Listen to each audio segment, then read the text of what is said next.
If I could only remove one thing from my diet, it would be salt. Let me tell you why.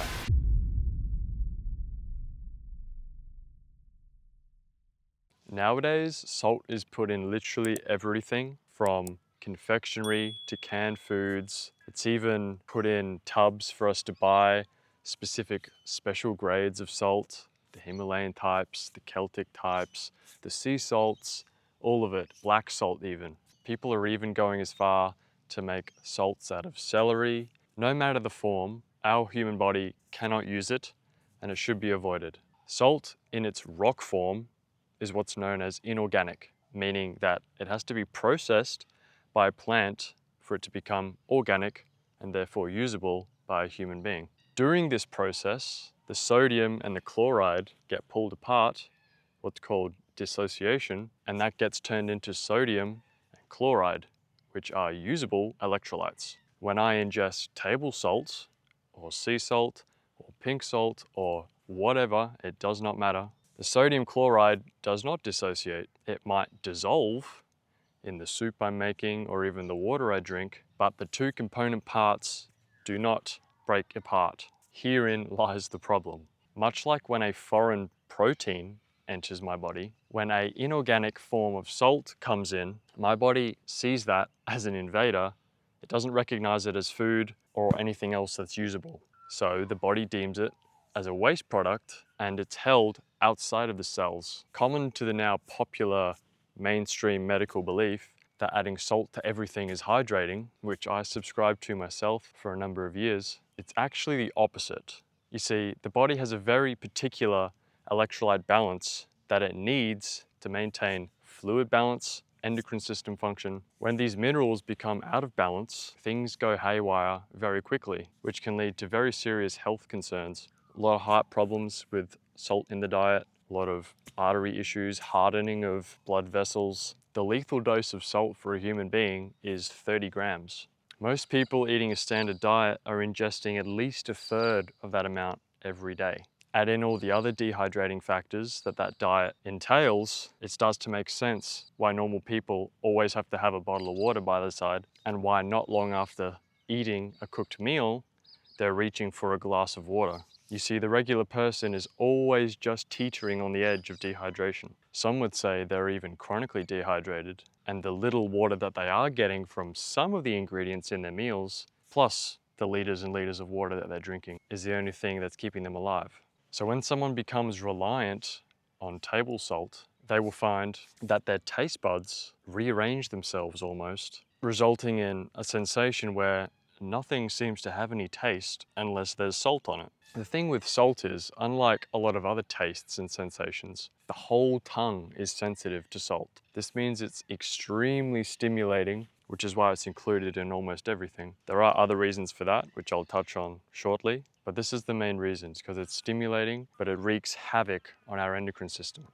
Let me explain a bit more. Our adrenal glands above the kidneys, hence adrenal, are responsible for maintaining sodium balance in the blood, basically, using a hormone called aldosterone. Over a long enough time of someone ingesting inorganic salt, aldosterone production stops completely. So these people are solely reliant on what they ingest, whether it be the rock form salt or electrolytes, for maintaining their electrolyte balance, which they're probably not paying close attention to. People who eat salt hold a lot of water.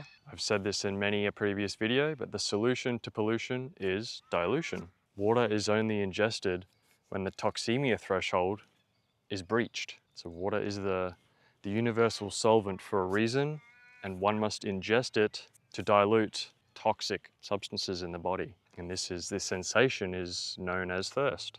So the first thing that happens when someone goes on a water fast per se, or stops eating for a period of time, is that they lose a lot of weight. But most of that weight, at least in the first week, is pretty much all water weight, as the first thing that the body wants to do is regulate its electrolytes. And once the excess salt starts coming out through the urine mostly, but in the sweat as well, out of the skin, there's no need for all this water anymore. And so all of this puffiness under the eyes especially, the cheeks, but everywhere else will start seemingly shrinking, like a liposuction almost. After this water is lost, then the body starts breaking down fat. But the first thing that the body gets rid of is the water, because it literally does not need to be there whatsoever. It doesn't have the potential to provide fuel like our fat cells do. So when someone begins transitioning off of salt, this can be a potentially dangerous time if the person doesn't know what they're doing and suddenly has a complete lifestyle change, has an epiphany. There are stories of people removing salt from their diet and then doing triathlons and marathons and almost dying because their body can't regulate sodium and other electrolytes anymore. Sodium is a big one, and so they get super dehydrated and go into kidney failure. Why does this happen, you might ask? Well, as I mentioned earlier, the adrenal glands are responsible for aldosterone production, which is important for a slew of functions in the body, but pertaining to this video, it's responsible for sodium electrolyte balance. Aldosterone production can take up to 12 months to fully function after someone gets off salt. So up until that point, someone has to be pretty careful and know what they're doing. They have to be aware of their electrolyte levels and be prepared when making such a change to their diet and lifestyle. I still think the best thing is to get rid of the salt cold turkey and manage from there on, but conceivably one could titrate off the salt. I personally would avoid doing super strenuous exercise if I've just quit salt, because as I've just explained, it can be quite dangerous, resulting in hospitalization. But I'm going to go out on a limb and say that most people probably aren't going to do that.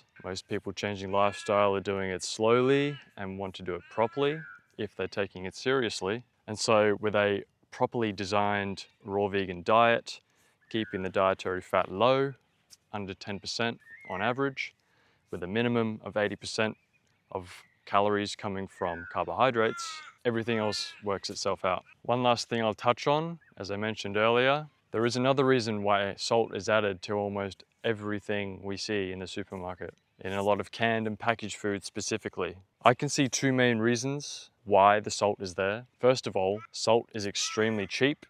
It's in all the oceans. This world is made up of more ocean than land, so it's super abundant, which means that it's super cheap. The more cheap stuff that the product is made up of, to bulk it out, the cheaper the product. Hence why a lot of canned and packet foods are full of salt and seed oils, sugar as well, refined sugar, which is not the same as fruit sugar, and a number of other industry byproducts that the manufacturers need to get rid of. The other reason salt is in so many foods, especially the canned foods, is for use as a preservative. If we look in nature, we can see that nothing can live in a salt environment. If you look at videos and pictures of salt flats, there is literally nothing to be seen life-wise for miles and miles. Salt is commonly used to kill snails. It's so powerful at drawing moisture that the snail just doesn't have enough moisture to dilute the salt.